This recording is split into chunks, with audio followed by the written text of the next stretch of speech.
Hey there, Ospreys. Welcome to another campus update with Inside Swoop. I'm Jonathan White, here to bring you a special edition interview show. Our guest today is Sydney Turner from Jacksonville, Florida. Welcome to the show, Sydney. And our topic today is life as a military spouse. So, Sydney, during those times of minimal to no contact with your spouse, how are you able to kind of stay busy and maintain the day? Well, for me, I just try to keep my body moving as much as possible so that my mind's not racing. One way I do that is I try to take my dog on walks a lot, at least once a day. I play outside with them. I do yoga as much as I can. I also, help out my family members when needed. Otherwise, I just try to keep, if I can't keep my body busy, I try to keep my mind busy with schoolwork and volunteer hours, reading, things like that. So in doing all that and during this time period that you've had to go times without seeing him, talking to him, what have you found out about yourself during this period and how has that kind of shaped you as a person?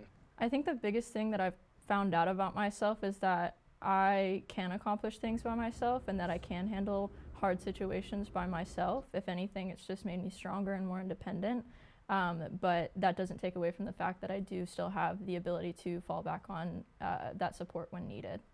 What are some of the positives that you've taken away from this experience? Because I know it can be kind of a negative stigma that loneliness, only getting to talk for so long and you miss that person so much. But rather than the negatives, what are some of the positives you've taken away? I mean, like I mentioned before, it definitely teaches you how to be more independent. It teaches you how to fight for yourself and stand up for yourself. And when you don't have that ability to have that I'm glad you're happy. marital or partnership support, you learn a lot about how strong you are and how much you can actually handle. So how were some of your initial reactions and emotions when Jordan first officially joined the Army versus now that you're kind of settled into that life? Like I said, in the beginning it was a bit of a concern, but once we deepened that connection, it became easier because we knew that no matter how difficult it got, we still wanted to fight for each other and we wanted to fight for a life together. So initially, obviously, there was some concerns, but as our relationship developed, those concerns seemed to, just fall away. Now it is definitely, it's still hard, but now it is what it is. And like I said, we have to make the best of the small moments, even just for a second, whether, we're on the phone or texting or, we send stuff to each other to make each other laugh throughout the day. Small things like that mean the most, So how hard was it to kind of prioritize the stuff you wanted to tell him when you got that opportunity? Because I know going from 24-hour contact text to just a couple minute FaceTime calls here and there during boot camp, how was that like?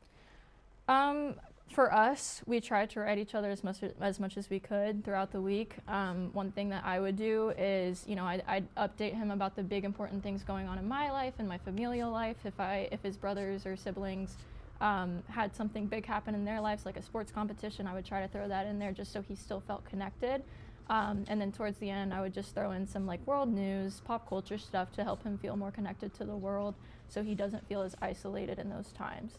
So yeah, writing letters definitely helps a lot because if anything, letters are very intimate and it's a different form of intimacy. And seeing your partner go from being this big goofball to somebody that writes something very thoughtful and loving is just another reason that it made it that much easier. So what's one thing you want to tell Jordan before his graduation on the 19th? That I'm proud of him. I mean, I think if anything, I know how hard he's fought to get where he is, and it has not been easy on him. He's had to deal with a lot of things, especially being in a leadership position. But yeah, I'm just proud of him. I could not be more happy to be with him because he's just the best person. Well, you sure are a warrior, Sydney. Well, that's all the time we have for this special edition of Inside Swoop. Thanks to our guest, Sydney Turner. Tune in next time for more campus information. I'm Jonathan White. Thanks for joining me on Inside Swoop.